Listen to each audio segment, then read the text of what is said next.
தோற்கடிப்பதாலே உங்களுக்கு கிடைக்கிற லாபம் என்ன? என்னை தோற்கடிப்பதாலே நீங்கள் எதை தூய்மைப்படுத்தப் போகிறீர்கள்? என்னை தோற்கடித்து விட்டால் உங்களுடைய எந்த கொடி வானத்திலே பறக்கப் போகிறது? துணிவோடு நீங்கள் இருப்பீர்களானால் பணத்தையும் கொடுத்து வெங்கடேச பெருமாள் படத்தை வைத்தார்களாம். ஆக உங்களுக்கு என்னை எதிர்க்க வக்கில்லை, வழியில்லை. 7 மலை ஏறி அவர் அழைத்துக் கொண்டு வருகிறீர்கள். பரவாயில்லை, அவர்தானே வருகிறார், வரட்டும். ஆக என்னை எந்த அளவுக்கு உயர்த்திருக்கிறீர்கள்? ஒரு சாதாரண அரசியல் கட்சியில உள்ளவர் என்று கூட மதிக்கவில்லை. அண்ணாதுரையை தடுக்க வேண்டுமானால் 5 ரூபாய் கூட போதாது. தீராத வல்வனை எல்லாம் தீர்த்து வைப்பவரை கொண்டு வந்து அவன் படத்தின் மேல் 5 ரூபாயை வைத்து எடுத்துக்கொள் என்று சொல்லுகிறீர்கள். அதை நீட்டுகிற பொழுது தாய்மார்களை கேட்கிறேன், உற்று அந்த படத்தை பாருங்கள். அந்த தெய்வம் எதற்காக 7 மலைக்கு அப்பால இருக்கிறது என்று எண்ணி பார்த்தீர்களா? நாட்டில் இருக்கிற அக்கிரமம் தாளமாட்டாமல் குறைவாக போயிருக்கிறது. யாரோ நல்லவர்கள் கஷ்டப்பட்டாங்க அங்கே வரட்டும் என்பதற்காகத்தான் அங்கே போயிருக்கிறதே தவிர நாட்டில் அக்கிரமம் இல்லை என்றால் நம்முடைய வரதராஜ பெருமாளை போல் ஊரோடு ஊராக இருந்திருக்க முடியும். நீங்கள் உங்கள் தொல்லை தாளமாட்டாமல் 7 மலைக்கு அப்பால இருக்கிறவரை மறுபடியும் அழைத்துக் கொண்டு வந்து அதர்ம காரியத்திற்கு நீ துணை செய் என்றால் உண்மையிலே துணை செய்வாரா? வெங்கடேச பெருமாள் படத்தின் பேரில் 5 ரூபாயை வைத்து அதை யாராவது வாங்கினால் வெங்கடேச பெருமாளிடத்திலே நம்பிக்கை உள்ளவர்களுக்கு நான் சொல்லுகிறேன், அவர்கள் இதுவரையிலே கும்பிட்ட கோவிந்தனுக்கு அவர்கள் செய்கின்ற துரோகத்தை போல் கோவிந்தனேது கோபாலனேது என்று பேசுகின்றவர்கள் கூட அவ்வளவு துரோகம் செய்ததில்லை என்பதை அருள் கூர்ந்து எண்ணி பார்த்துக் கொள்ளுங்கள். கற்பூரத்தை கொளுத்து கோயிலில் அடித்துவிட்டு 4 ரூபாய் நான் வாங்கியதில்லை என்று பொய்ச்சத்தம் செய்பவனை கூட சாதாரணமாக கருதலாம். வெங்கடேச பெருமாள் படத்தை வைத்து அதன் பிறகு 5 ரூபாய் நோட்டை வைத்து அதை எடுக்கப் போகிற நேரத்தில் தாய்மார்களும் பெரியவர்களும் ஒரு தடவை முகத்தை பாருங்கள். வெங்கடேச பெருமாள் எதற்காக இருக்கிறார் என்பதை பாருங்கள். 5 ரூபாய் நோட்டு வாங்கி கொடுக்கவா இருக்கிறார்? கைகால் பிடிப்பு வந்தால் அவரை கும்பிட்டால் நீங்கும் என்கிறார்கள். புத்தி கோளாறு ஏற்பட்டால் அவரை கும்பிட்டால் நீங்கி வந்தார்கள். சொத்து இல்லாதவர்கள் இந்த கோயிலுக்கு போய் வந்தால் அற வழியிலே சொத்து சம்பாதிக்கலாம் என்கிறார்கள். பக்தர்கள் பல மாதிரி அதை பற்றி சொல்லுகிறார்கள்.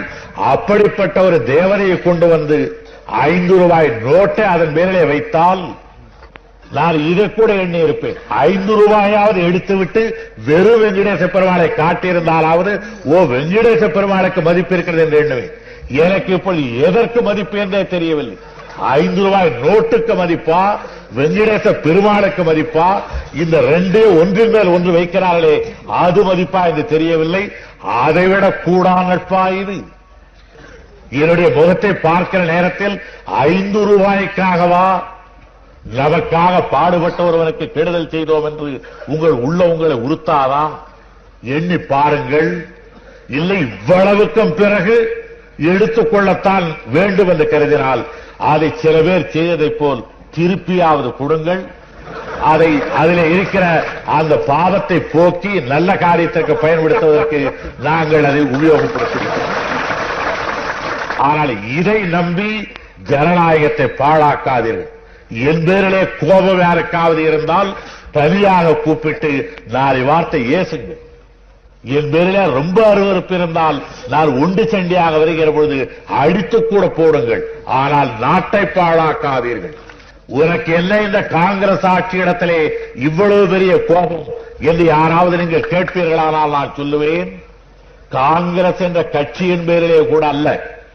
இடுப்பிலே நாம் கட்டிக்கொண்டிருக்கிற வேட்டி வெள்ளையாகத்தான் எடுத்து கட்டுகிறோம். நடந்து போகிற பொழுது அந்த வேட்டி தானாக அவிழ்ந்து போய் குப்பை கூடத்திலே விழுவதில்லை. ஊரில் இருக்கிற குப்பை கூடம் எல்லாம் காற்றாலே அடிக்கப்பட்டு வேட்டியிலே ஒட்டிக்கொள்கிறது. ஒட்டிக்கொண்ட உடனே இது என்னுடைய வேட்டி, இந்த அழுக்கு எங்களூர் அழுக்கு இருக்கட்டும் என்றால் சும்மா இருக்கிறோம். வெளுப்பவன் அழைத்து அதை கலைந்து போடவில்லையா? வெளுத்து கொடுங்கள் என்று கேட்கவில்லையா? அவரவரை எடுத்துக்கொண்டு போய் ஆற்று தண்ணீரிலே அழுந்த தோய்த்து கற்பாடிலே ஓங்கி துவைக்கிற பொழுது பக்கத்தில் நின்று கொண்டு, அப்பா அப்படி அடிக்காதே, அது 6.25 ரூபாய் வேட்டி, நான் அருமையாக வாங்கியது, அதை அந்த அடி அடிக்காதே என்று சொன்னால் சொல்ல மாட்டோம். சொன்னால் வெளுப்போன் என்ன சொல்லுவான்?